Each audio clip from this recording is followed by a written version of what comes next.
എൻ്റെ പേര് Mary Francesca. ഞാൻ എറണാകുളം ജില്ലയിൽ നിന്ന് വരുന്നു. ഞാൻ ഉടമ്പടി എടുത്തത് കഴിഞ്ഞ വർഷം ഡിസംബർ 30 അതിനു മുമ്പ് തന്നെ മാതാവ് എനിക്ക് ഒരുപാട് അനുഗ്രഹങ്ങൾ തന്നിട്ടുണ്ട്. ആ അനുഗ്രഹങ്ങൾ പറയാനായിട്ടാണ് ഞാനിവിടെ വന്നിരിക്കുന്നത്.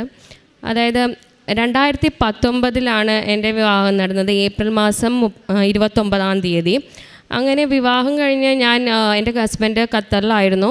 ഞാൻ ഖത്തറിലേക്ക് പോകാനായിട്ട് ഇരിക്കുകയായിരുന്നു. ഞാനൊരു നേഴ്സാണ്.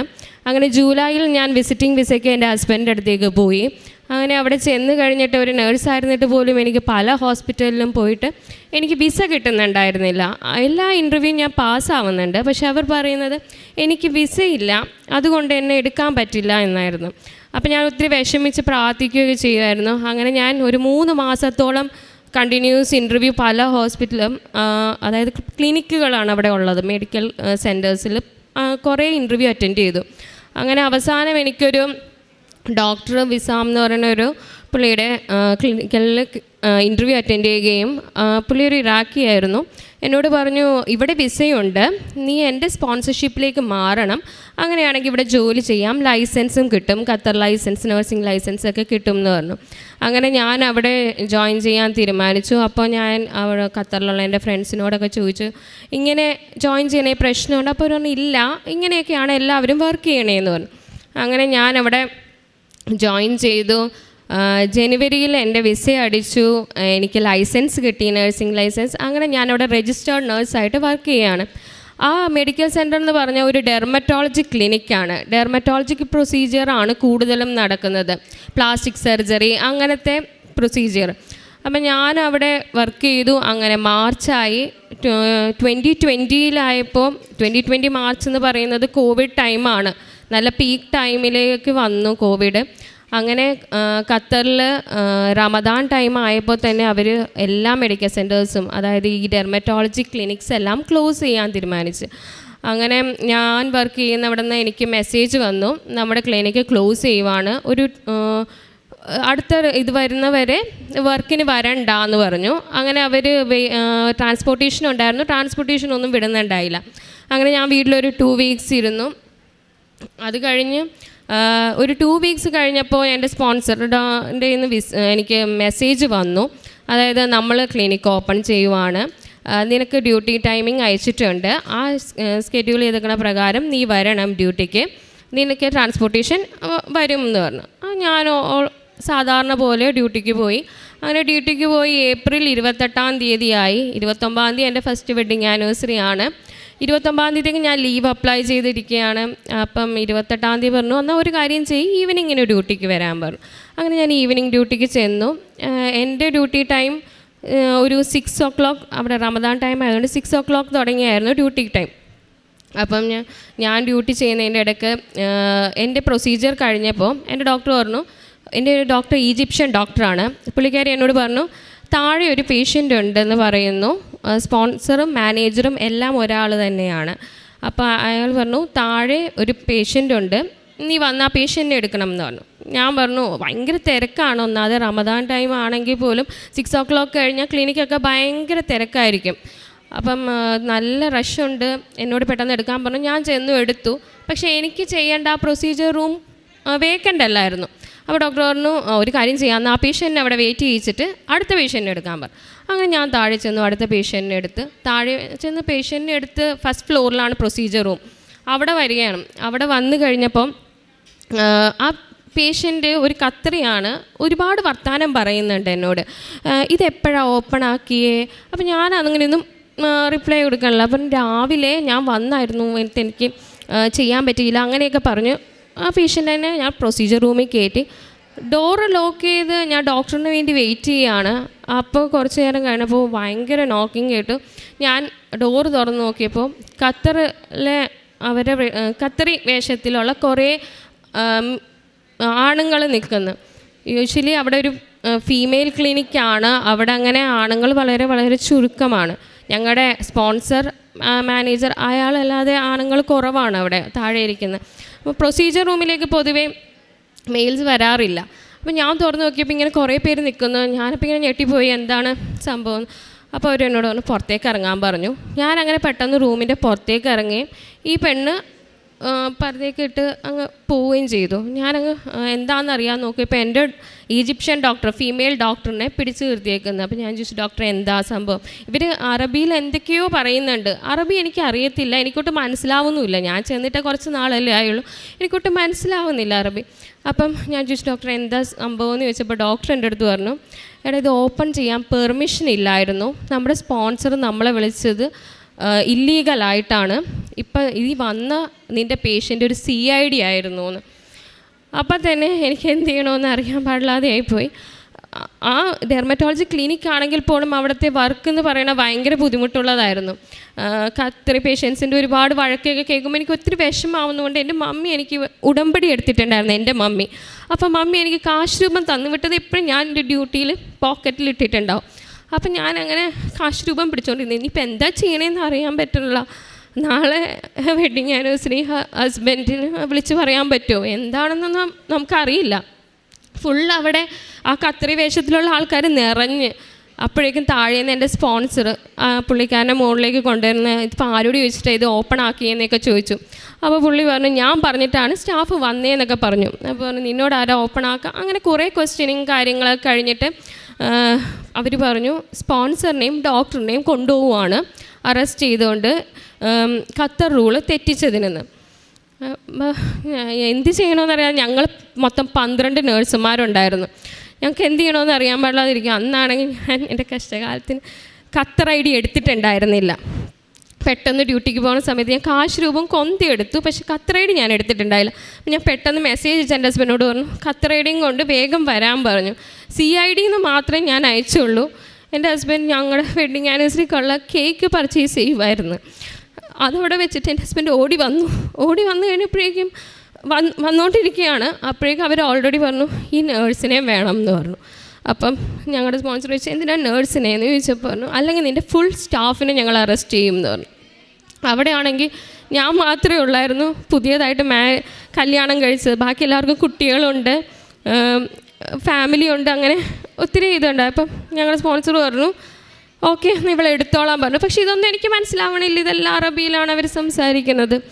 അത് കഴിഞ്ഞ് ഇവരെന്നെ വേണം എന്ന് പറഞ്ഞപ്പോൾ എൻ്റെ കൂടെയുള്ള നേഴ്സ് പറഞ്ഞു, അവർക്ക് അറബി അറിയാം. അവർ പറഞ്ഞു, നിന്നെ അവർ ചോദിക്കുന്നുണ്ട്, നിന്നെ അറസ്റ്റ് ചെയ്യണം എന്നാ പറയണേന്ന് പറഞ്ഞു.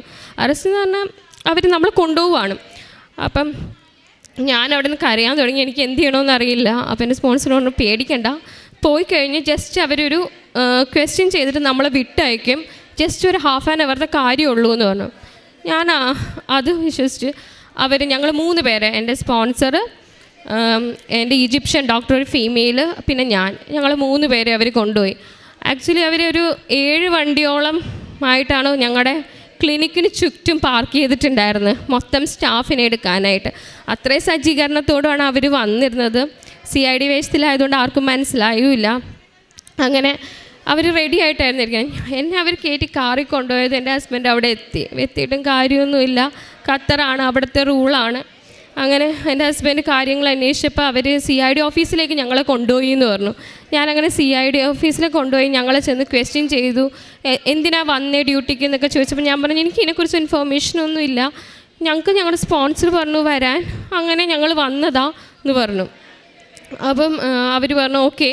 അവർ ഭയങ്കര മാന്യമായിട്ട് പെരുമാറി, ഓക്കെ എന്നൊക്കെ പറഞ്ഞു.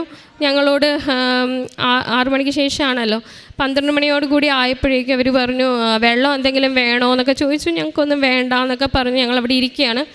അത് കഴിഞ്ഞ് കുറച്ച് നേരം കഴിഞ്ഞപ്പോൾ അവർ ഞങ്ങളുടെ പേപ്പർ പ്രിപ്പയർ ചെയ്ത് കഴിഞ്ഞ് കഴിഞ്ഞപ്പം അവർ ഞങ്ങളെ പുറത്തേക്ക് ഇറക്കിയിട്ട് പറഞ്ഞു, അവർ ഞങ്ങളെ പോലീസിന് കൈമാറുകയാണെന്ന് പറഞ്ഞു. CID ജസ്റ്റ് കേസ് ഇതാക്കിയിട്ട് പോലീസിന് കൈമാറുകയാണെന്ന് പറഞ്ഞു. അത് കഴിഞ്ഞ് അവിടെ ചെന്ന് പോലീസ് സ്റ്റേഷനിൽ ഇരിക്കാൻ നേരത്തും എനിക്കിങ്ങനെ ഇങ്ങനത്തെ ഒരു സംഭവത്തെക്കുറിച്ച് ചിന്തിക്കുന്ന പോലും ഇല്ല, ഇങ്ങനെ ഒരു കാര്യത്തെക്കുറിച്ച് അറിയത്തുകൂടിയില്ല. അപ്പം ഇങ്ങനെ പോലീസ് സ്റ്റേഷനിൽ ഇരിക്കാൻ നേരത്ത് എൻ്റെ സ്പോൺസർ പറഞ്ഞു, നമ്മൾ ക്ലിനിക്കിൽ ഒരു പ്രൊസീജിയറും ചെയ്തിട്ടില്ല എന്ന് പറയണം എന്നൊക്കെ പറഞ്ഞു.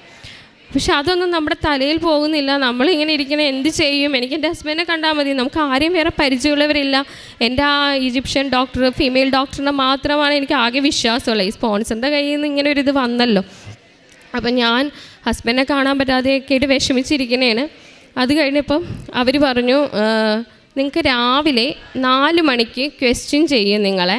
അപ്പോൾ എന്താണോ തീരുമാനിക്കുന്നത് അതായിരിക്കും നിങ്ങളുടെ ഇതെന്ന് പറഞ്ഞു. അപ്പം ഞാൻ 4 മണി വരെ വെയിറ്റ് ചെയ്യുകയാണ്. അതിനിടയ്ക്ക് എൻ്റെ ഹസ്ബൻഡ് വന്നു. വിഷമിക്കണ്ട, നമുക്ക് കാര്യങ്ങളെല്ലാം ശരിയാക്കാം എന്നൊക്കെ പറഞ്ഞ് എനിക്ക് കോൺഫിഡൻസ് തന്നു. അത് കഴിഞ്ഞ് കുറച്ച് നേരം കഴിഞ്ഞപ്പോഴേക്കും 4 മണിയായി. 4 മണിയായിട്ട് ആരും വന്നില്ല. 6 മണിയായി. 6 മണിയൊക്കെ ആയപ്പോഴേക്കും പിന്നെയും നോമ്പിൻ്റെ സമയമായി. പിന്നെ ഡ്യൂട്ടി ടൈമിങ്സ് എല്ലാം ഒരു കണക്കാണ്, വന്നാലായി വന്നില്ലെങ്കിൽ ആയി, അങ്ങനത്തെ ഒരു അവസ്ഥയാണ്. അത് കഴിഞ്ഞ് ഞങ്ങൾ അന്നത്തെ ദിവസം അവിടെ ഫുള്ളിരിക്കുന്നു. അന്നത്തെ ദിവസം രാത്രി കഴിഞ്ഞു. അന്നെൻ്റെ വെഡ്ഡിങ് ആനിവേഴ്സറി ഫുൾ ഡേ കഴിഞ്ഞു. പിറ്റേ ദിവസം രാവിലെ ഇതിനിടയ്ക്ക് ഭക്ഷണമൊക്കെ എൻ്റെ ഹസ്ബൻഡ് കൊണ്ടുതരാൻ പറ്റുന്നുണ്ട്. അപ്പോൾ ഞാൻ എൻ്റെ ഹസ്ബൻഡിനോട് പറഞ്ഞു, എനിക്ക് എൻ്റെ ബൈബിൾ കൊണ്ടുതരാമോ എൻ്റെ എന്ന് ചോദിച്ചു. അപ്പോൾ എൻ്റെ ഹസ്ബൻഡ് എനിക്ക് ബൈബിൾ കൊണ്ടുതന്ന് ഞാൻ അവിടെ നിന്ന് ബൈബിൾ വായിക്കുമായിരുന്നു. അങ്ങനെ ബൈബിൾ ഞാൻ വാങ്ങിച്ചുകൊണ്ടിരുന്നു. കാശ്രൂപവും മുറുകെ പിടിച്ച് ജവമാല എത്തിച്ചുകൊണ്ട് ഞാനിങ്ങനെ ഇരിക്കുമായിരുന്നു. അത് കഴിഞ്ഞാൽ പിറ്റേ ദിവസം ഉച്ചയായപ്പോഴേക്കും ഞങ്ങളെ ക്വസ്റ്റ്യൻ ചെയ്യാൻ വിളിച്ചു. അന്ന് കൊറോണ ടൈം ആയതുകൊണ്ട് വീഡിയോ കോളിലാണ് ഇവർ ക്വസ്റ്റ്യൻ ചെയ്യണതെല്ലാം. അപ്പം എനിക്ക് അറബി അറിയാത്തതുകൊണ്ടും അവർ ഇംഗ്ലീഷ് സംസാരിക്കാൻ അങ്ങനെ ചെയ്യില്ലാത്തതുകൊണ്ടും ഒരു ട്രാൻസ്ലേറ്ററിനെ വെച്ചിട്ടുണ്ടായിരുന്നു. അയാൾ ചോദിക്കുന്ന കാര്യങ്ങൾക്ക് ഞാൻ മലയാളത്തിൽ പറയും, ആ ട്രാൻസ്ലേറ്റർ തിരിച്ചു പറഞ്ഞു കൊടുക്കും. അങ്ങനെയായിരുന്നു ചെയ്തുകൊണ്ടിരുന്നത് വെച്ചാൽ. അപ്പം അങ്ങനെ പറഞ്ഞുകൊണ്ടിരിക്കെ എന്നോട് ചോദിച്ചു, എന്തിനാണ് ഖത്തർ റൂൾ ലംഘിച്ചതെന്ന് ചോദിച്ചു. അപ്പോൾ ഞാൻ പറഞ്ഞു, എനിക്കറിയില്ലായിരുന്നു, ഇങ്ങനെ ഒരു പെർമിഷൻ കിട്ടിയിട്ടില്ല എന്നുള്ള കാര്യം എനിക്കറിയില്ലായിരുന്നു എന്ന് പറഞ്ഞു. അത്രയും ചോദിച്ചു. അത് കഴിഞ്ഞ് അവരെന്നെ വിട്ടു. അതിന് കുറച്ച് അന്നത്തെ ദിവസം രാത്രി രണ്ടാമത്തെ ദിവസം രാത്രിയും പോലീസ് സ്റ്റേഷനിൽ ഞങ്ങൾ ഇരിക്കുകയാണ്. അതിന് പിറ്റേ ദിവസം രാവിലെ അവർ പറഞ്ഞു, നിങ്ങളെ ഞങ്ങൾ ഖത്തറിലെ ജയിലിലേക്ക്, ഫീമെയിൽ ജയിലിലേക്ക് മാറ്റുവാണ്, നിങ്ങളുടെ കേസിന് തെളിയണോടം വരെ അവിടെ ആയിരിക്കുമെന്ന് പറഞ്ഞു. അപ്പോൾ എനിക്ക് ആകെ വിഷമായി. ഇനിയിപ്പോൾ എന്ത് ചെയ്യുമെന്ന് അറിയില്ല. ഇത്രയും ദിവസം ഹസ്ബൻഡ് അറ്റ്ലീസ്റ്റ് കാണാനെങ്കിലും പറ്റും, ഇനിയിപ്പോൾ ഉള്ള സന്ദർഭം എങ്ങനെയാണെന്ന് നമുക്കറിയില്ല. പക്ഷെ ഞാൻ കോൺഫിഡൻസ് കളയാൻ ഞാൻ എൻ്റെ ഹസ്ബൻഡിനോട് പറഞ്ഞു, ധൈര്യമായിട്ടിരിക്കെ, നമുക്ക് എന്തെങ്കിലും ചെയ്യാൻ പറ്റുമെന്ന് ഞാൻ എൻ്റെ ഹസ്ബൻഡിനോട് പറഞ്ഞു. അങ്ങനെ അവർ ഞങ്ങളെ പോലീസിൻ്റെ വണ്ടിക്കകത്ത് കയറ്റിക്കൊണ്ട് പോകാൻ, നല്ല ചൂടും അവർ AC ഒന്നും ഇല്ലാത്തൊരു എന്താ പറയുക, ഒരു അടച്ചുപൂട്ടിയൊരു, നമ്മുടെ ഇവിടുത്തെ വണ്ടി പോലെയൊന്നുമല്ല, അടച്ചുപൂട്ടിയൊരു വണ്ടിയിലാണ് കൊണ്ടുപോകുന്നത്. നല്ല ചൂടത്തിങ്ങനെ വേർത്തൊലിച്ച് പുഴുങ്ങി നമ്മളവിടെ എത്തിച്ച് അതിൻ്റെ അകത്ത് കയറുമ്പോഴേക്കുള്ള ഫോർമാലിറ്റീസ് എന്ന് പറഞ്ഞാൽ ശരിക്കും ഒന്ന് പറഞ്ഞറിയിക്കാൻ പറ്റാത്ത അവസ്ഥയാണ്. നമ്മളതിൻ്റെ അത് കയറി നമ്മുടെ ഫോണും സാധനങ്ങളും എല്ലാം പിടിച്ച് വെക്കുന്നു. ആകെ എനിക്ക് ബൈബിളും എൻ്റെ ബ്ലാങ്കറ്റും എൻ്റെ കൊന്ത അവരെനിക്ക് അനുവദിച്ചു, പിന്നെ എൻ്റെ ഡ്രസ്സും. അങ്ങനെ ഞാൻ അകത്ത് കയറിയിരുന്നു. അപ്പോൾ ഫസ്റ്റ് ഞങ്ങൾക്ക് കൊറോണ ടെസ്റ്റ് ഉണ്ടായിരുന്നു. കൊറോണ ടെസ്റ്റ് കഴിഞ്ഞിട്ട് ഞങ്ങളെ സാധാരണ ആൾക്കാരുടെ അതിലേക്ക് മാറ്റുള്ളായിരുന്നു. അതുവരെ ഞാനും ഡോക്ടറും പ്രത്യേക ഒരു മുറിയിലാണ്. ആ സമയം കൊറോണ പീക്ക് ടൈം ആയതുകൊണ്ട്. അപ്പോൾ ഞങ്ങൾ അവിടെ നിന്ന് പ്രാർത്ഥിക്കുകയാണ്. അങ്ങനെ ഞങ്ങളുടെ റിസൾട്ട് വന്ന് ഞങ്ങൾ അങ്ങോട്ട് മാറ്റാൻ വേണ്ടി പോവാം. അപ്പം ഞങ്ങളെയൊക്കെ ഇങ്ങനെ ബംഗ്ലാദേശും പാകിസ്ഥാൻ അങ്ങനെയുള്ള ഇവിടുത്തെ കുറേ കുറ്റം ചെയ്ത ആൾക്കാരിങ്ങനെ റെഡിയായിട്ട് നിൽക്കുക, റാഗിങ് പോലെ ഇങ്ങനെ. ആ ഒരു അവസ്ഥയിൽ ഞാൻ ഇനി എന്ത് ചെയ്യേണ്ട ദൈവമേ, അങ്ങോട്ട് ചെല്ലണം, ഓർക്കാനും കൂടി വയ്യ എന്ന് പറഞ്ഞാൽ ഞാൻ വിഷമിച്ചിരിക്കുകയാണ്. ഡോക്ടർ, എൻ്റെ കൂടെയുള്ള ഈജിപ്ഷ്യൻ ഡോക്ടർ ഭയങ്കര സപ്പോർട്ടീവായിട്ടുള്ള ഒരു ലേഡിയായിരുന്നു. അവർ എന്നോട് പറഞ്ഞു, പേടിക്കണ്ട മേരി, നമുക്ക് സംസാരിച്ച് നോക്കാം അവരുടെ അടുത്തെന്ന് പറഞ്ഞു. കാരണം ഒരു കാരണവശാലും ഇവർക്ക് ഖത്തറികൾക്ക് അല്ലെങ്കിൽ അറബ്സിന് കൊടുക്കുന്ന പ്രയോറിറ്റി നമുക്കൊരിക്കലും കിട്ടില്ല. കാരണം ബംഗ്ലാദേശ്, പാകിസ്ഥാൻ, ശ്രീലങ്കയൊക്കെ അവർ വേറൊരു രീതിയിലാണ് കണക്കാക്കുന്നത്. അപ്പം അങ്ങനെ ബംഗ്ലാദേശ് ആൾക്കാരൊക്കെ ഇങ്ങനെ വെയിറ്റ് ചെയ്ത് നിൽക്കുവാണ് വരുമ്പോൾ എന്താന്ന്. അപ്പം ഞാൻ ഇങ്ങനെ വിഷമിച്ച് ഞാൻ കാശ്രൂപവും പിടിച്ചിങ്ങനെ പ്രാർത്ഥിക്കുവാണ്. അപ്പം ഡോക്ടർ പോയി സംസാരിച്ചു. അങ്ങനെ ഡോക്ടർ പോയി സംസാരിക്കുന്നതിനിടയ്ക്ക് അവരെന്നോട് പറഞ്ഞാൽ ഇറങ്ങാൻ പറഞ്ഞു ഈ റൂമിൽ നിന്ന്, നിങ്ങൾക്കുള്ളത് അവിടെയാണ്, അങ്ങോട്ട് പോകണം എന്ന് പറഞ്ഞു. അങ്ങനെ ഞാൻ എൻ്റെ ബാഗും സാധനങ്ങളൊക്കെ എടുത്ത് ബ്ലാങ്കറ്റും ഒക്കെ എടുത്ത് അങ്ങോട്ട് പോവുകയാണ്. അങ്ങോട്ട് പോയിക്കൊണ്ടിരിക്കുമ്പോൾ എനിക്ക് പെട്ടെന്ന് ഡോക്ടർ എന്നെ വന്ന് വിളിച്ചിട്ട് പറഞ്ഞു, മേരി ഇവിടെയല്ല, നമുക്ക് വേറെ സ്ഥലമുണ്ട്, ബാ എന്ന് പറഞ്ഞു. അങ്ങനെ ഞാൻ ചെന്നപ്പോൾ ശരിക്കും അത്ഭുതം എന്ന് പറഞ്ഞിട്ട് അങ്ങനെ ആർക്കും കൊടുക്കാറില്ല എന്നാണ് പറയുന്നത്. എനിക്ക് ഖത്തറികളുടെ ആ ഒരു സ്ഥലത്ത് തന്നെ ഞാനും ഡോക്ടറും ഖത്തറികളും മാത്രമുള്ള ഒരു സ്ഥലത്ത് എനിക്ക് കിട്ടി. എന്നുവെച്ചാൽ ഒരാൾക്കും അങ്ങോട്ട് കടന്നു വരികയും നമ്മളൊന്ന് വേദനിപ്പിക്കുക അങ്ങനെയൊന്നും ചെയ്യാൻ പറ്റാത്തൊരവസ്ഥയിലേക്ക്. അപ്പം എനിക്ക് ഒത്തിരി സന്തോഷമായി. മാതാവിൻ്റെ കൂടെയുണ്ട്, അല്ലെങ്കിൽ എനിക്ക് അങ്ങനത്തെ ഒരു സാഹചര്യം കിട്ടില്ലല്ലോ എന്ന് ഓർത്തു. അങ്ങനെ പിറ്റേ ദിവസം രണ്ടാമത്തെ ക്വസ്റ്റ്യനിങ്ങിന് ഞങ്ങളെ വിളിച്ചു. ഞങ്ങൾ 11:30 തൊട്ടെങ്കിൽ റെഡി ആയിട്ട് നിൽക്കുക, അവിടെ വെയിറ്റ് ചെയ്തിരിക്കുക, ക്വസ്റ്റ്യൻ ചെയ്യാൻ ഇപ്പോൾ വരും, ഞങ്ങളെ വിളിപ്പിക്കും വീഡിയോ കോളിലെന്ന് വിചാരിച്ച്. ഒരു 2-2:30-3 മണിയായിട്ട് ഞങ്ങളെ വിളിക്കണില്ല. അവസാനം ഡോക്ടർ പോയി ചോദിച്ചപ്പോൾ പറഞ്ഞു നിങ്ങളിപ്പോൾ വിളിക്കും എന്ന് പറഞ്ഞു. അങ്ങനെ ഞങ്ങളോട് വിളിപ്പിച്ചു. അവരിപ്പോഴും സെയിം തന്നെ ചോദിക്കുന്നു, നിങ്ങൾ ഇനി ഖത്തർ റൂൾ ലംഘിക്കോ എന്നാണ് ചോദിച്ചത്. ഞാൻ പറഞ്ഞു ഇല്ല, ഇനി ഒരിക്കലും അങ്ങനെ ചെയ്യില്ല എന്ന് പറഞ്ഞു. ചെയ്ത് തെറ്റാണെന്ന് ബോധ്യമുണ്ടോ എന്ന് ചോദിച്ചു. ഞാൻ പറഞ്ഞു ആന്ന് പറഞ്ഞു. നമ്മളുടെ തെറ്റല്ലെങ്കിൽ കൂടി ആന്ന് പറഞ്ഞു. ഞാൻ സമ്മതിച്ചു. എന്നിട്ട് അവർ ഞങ്ങളെ റൂമിലേക്ക് വിട്ടു. അപ്പോൾ അവിടുത്തെ പോലീസുകാർ പറഞ്ഞു വൈകിട്ട് 9 മണിക്ക് നിങ്ങൾക്ക് റിലീസ് ഉണ്ടാവുമെന്ന് പറഞ്ഞു. ഞങ്ങളപ്പോൾ ഭയങ്കര സന്തോഷമായി. ഞങ്ങൾ ബാഗൊക്കെ പാക്ക് ചെയ്ത് റെഡി ആയിട്ടിരിക്കുക. അങ്ങനെ റെഡി ആയിട്ടിരുന്ന് 9 മണിയായി, 10:30 ആയിട്ടും കാണാതെ ആയപ്പോൾ ഡോക്ടർ പോയി അവരോട് ചോദിച്ചു ഞാനൊന്ന് ഫോൺ ചെയ്തോട്ടെ, ഡോക്ടറിന് ഫോൺ ചെയ്തോട്ടെ ഹസ്ബൻഡിനെന്ന് ചോദിച്ചു. അപ്പോൾ അവർ ഡോക്ടറിനെ അലൗ ചെയ്തു ഫോൺ ചെയ്യാൻ. അപ്പോൾ ഡോക്ടർ ഫോൺ ചെയ്ത് ചോദിച്ചപ്പം ഡോക്ടറിൻ്റെ ഹസ്ബൻഡ് പറഞ്ഞു നിങ്ങൾക്കിന്ന് റിലീസില്ല എന്നുള്ള കാര്യം ഞങ്ങൾക്ക് രാവിലെ 11:30 ഇൻഫോർമേഷൻ കിട്ടിയതാണ്. അപ്പോൾ ഞങ്ങൾക്ക് ആകെ വിഷമമായി. ഇപ്പം ഞങ്ങളോട് ചുമ്മാ ഒരു ക്വസ്റ്റ്യൻ ചെയ്യലായിരുന്നു അതെന്നൊക്കെ ഞങ്ങൾക്ക് മനസ്സിലായി. അത് കഴിഞ്ഞ് ഞങ്ങളവിടെ പിന്നെയും വെയിറ്റ് ചെയ്തിരിക്കുകയാണ്. പിറ്റേ ദിവസമായി, രാവിലെ ആയി. അവിടെ ഒരു രാവിലെ ഡ്യൂട്ടിക്ക് വരുന്ന ഒരു നല്ല പോലീസുകാരിയുണ്ട്. അത് നല്ലൊരു സ്ത്രീ ആയിരുന്നു. അവർ വരുമ്പോൾ എന്നോട് പറഞ്ഞു ഡോക്ടറിന് നീ ഒന്ന് പോയി നിൻ്റെ ഹസ്ബൻഡിനോട് ചോദിക്ക് എന്താ അവസ്ഥയെന്ന്. എൻ്റെ ഹസ്ബൻഡ് ഒന്നും പറയില്ല, കാരണം ഡോക്ടറിന് ചെറിയൊരു ബ്രെയിൻ ട്യൂമറുണ്ട്. അപ്പോൾ അതുകൊണ്ട് കൂടുതൽ സ്ട്രെസ് എടുക്കാൻ വയ്യാത്തതുകൊണ്ട് ഡോക്ടറിൻ്റെ ഹസ്ബൻഡ് സത്യം പറയില്ല എന്ന് പറഞ്ഞു. എനിക്കാണെങ്കിൽ അവിടെ പോയി ചോദിക്കാനും അറിയില്ല, ഇവർക്കാണെങ്കിൽ ഒട്ട് ഇംഗ്ലീഷും അറിയില്ല. ഞാനാണെങ്കിൽ അവിടെ ഒരു കണക്കിന് ചെന്ന് അവിടെ നിന്ന് പറഞ്ഞു ഫോൺ ചെയ്തോട്ടെ എന്ന് ചോദിച്ചപ്പോൾ ആ പുള്ളിക്കാരി നല്ലൊരു സ്ത്രീ ആയിരുന്നു. അവരെന്നോട് പറഞ്ഞു വിളിച്ചോ നമ്പർ എന്ന് പറഞ്ഞു. ഞാൻ കുത്തി വിളിച്ച് ഹസ്ബൻഡിനോട് പറഞ്ഞു ഹലോ എന്താ അവസ്ഥയെന്ന് ചോദിച്ചപ്പോൾ എന്നോട് ആകെ എൻ്റെ ഹസ്ബൻഡ് പറഞ്ഞു ഒറ്റൊരു കാര്യമാണ്, ഞാൻ ഉടമ്പടി എടുത്തിട്ടുണ്ട്, അടുത്ത ക്വസ്റ്റ്യനിങ് കഴിഞ്ഞ് അതായത് ചൊവ്വാഴ്ച അടുത്ത ക്വസ്റ്റ്യനിങ് കഴിയുമ്പോൾ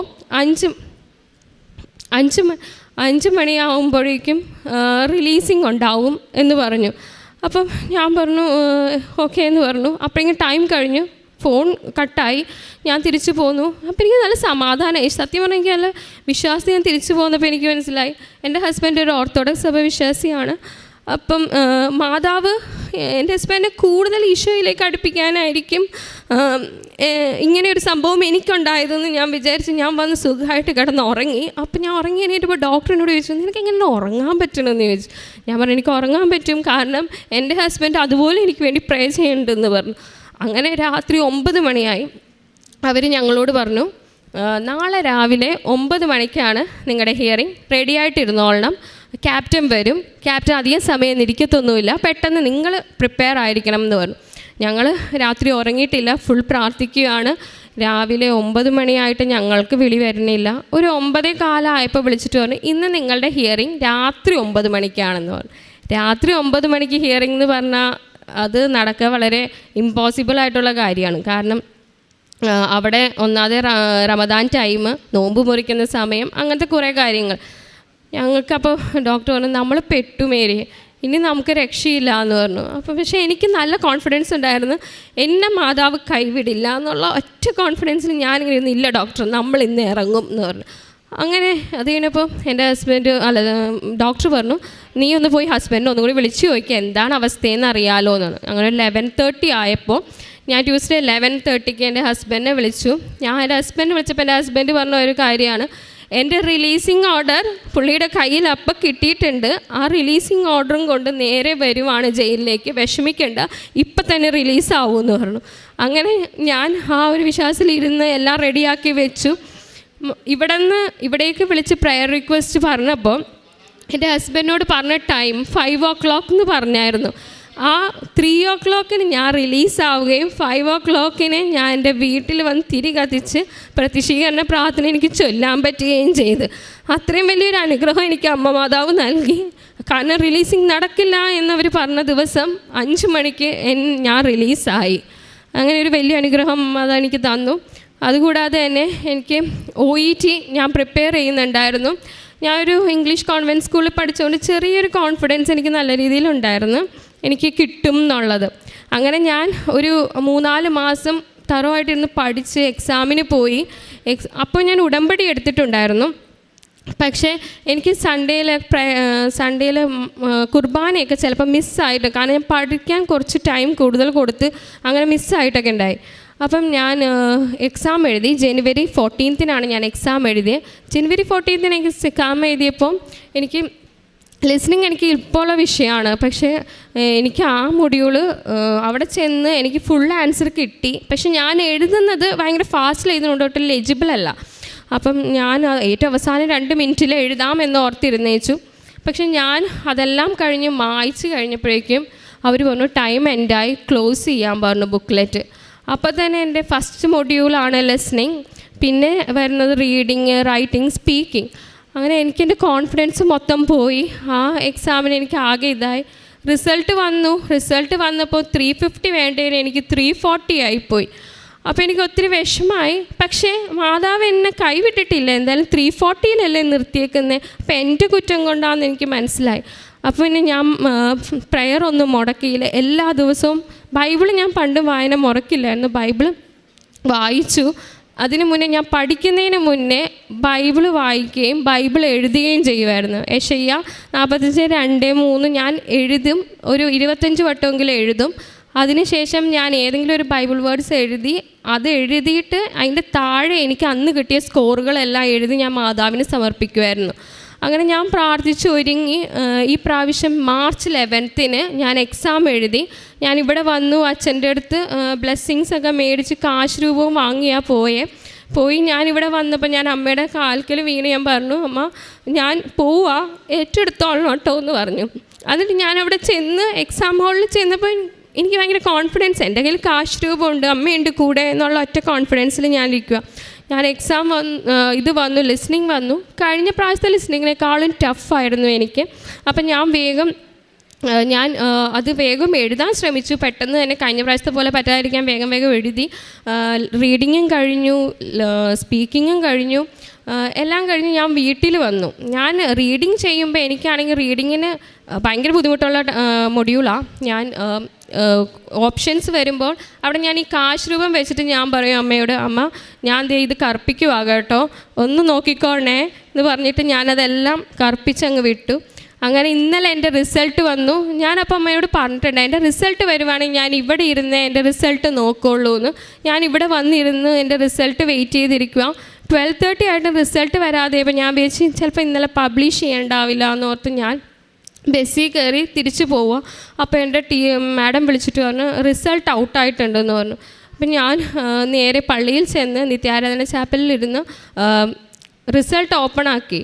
ഞാൻ എപ്പോഴും